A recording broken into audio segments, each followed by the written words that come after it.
सितंबर के दिन शिक्षक दिवस के रूप में सभी बच्चे एकत्रित हुए हैं। आज का दिन बहुत खास है।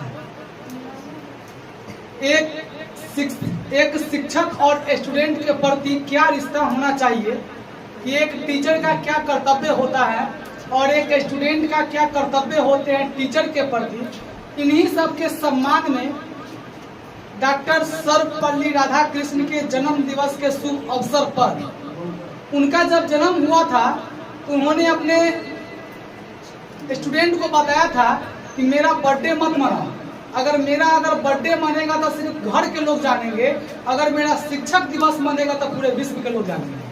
बहुत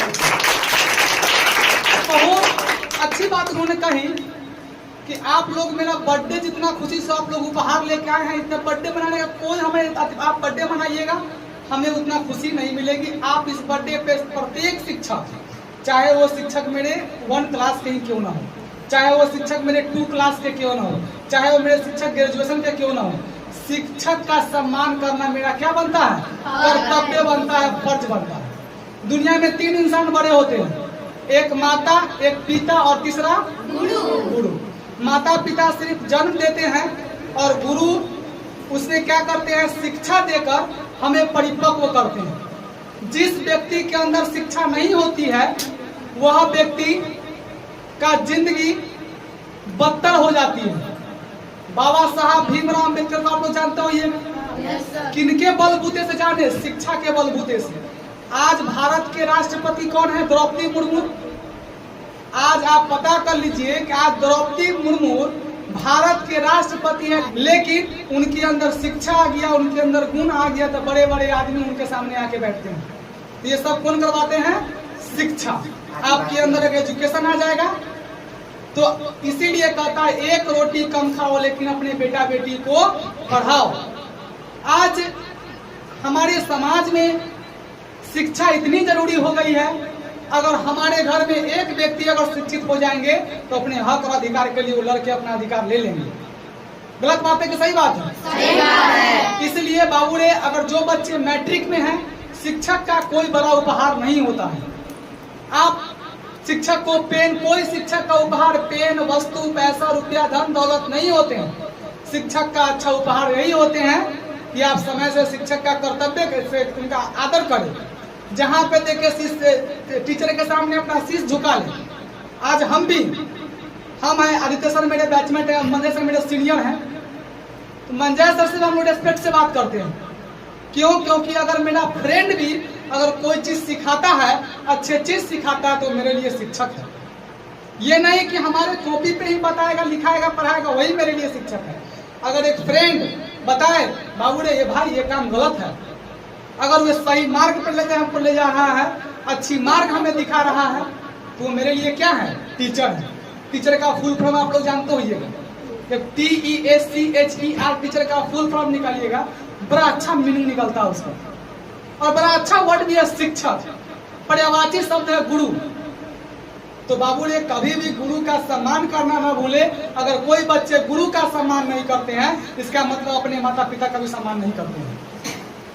शिक्षक का हमेशा सम्मान करें। हम भी कहीं पे भी अपने शिक्षक को देखते हैं, चरण स्पर्श जरूर करते हैं, क्योंकि शिक्षक को चरण स्पर्श करने से मेरा बोझ नहीं घट जाएगा, बल्कि 2 लोग हमें देखेंगे तो लोग यही पूछेंगे फलाना का बेटा है, बड़ा रेस्पेक्टेड है।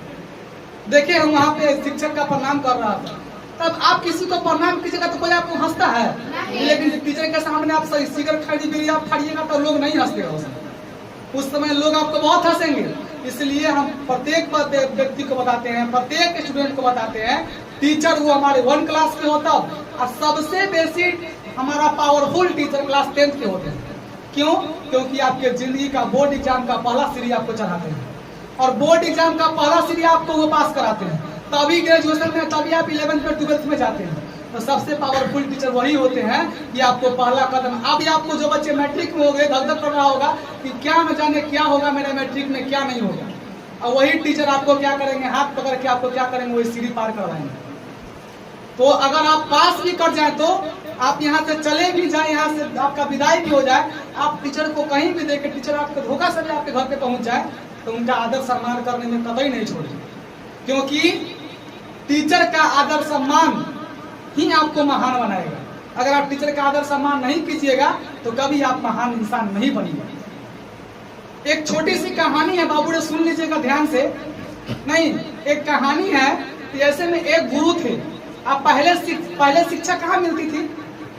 पहले ऐसे पार्टिकुलरली रूम होता था क्या शिक्षा के लिए?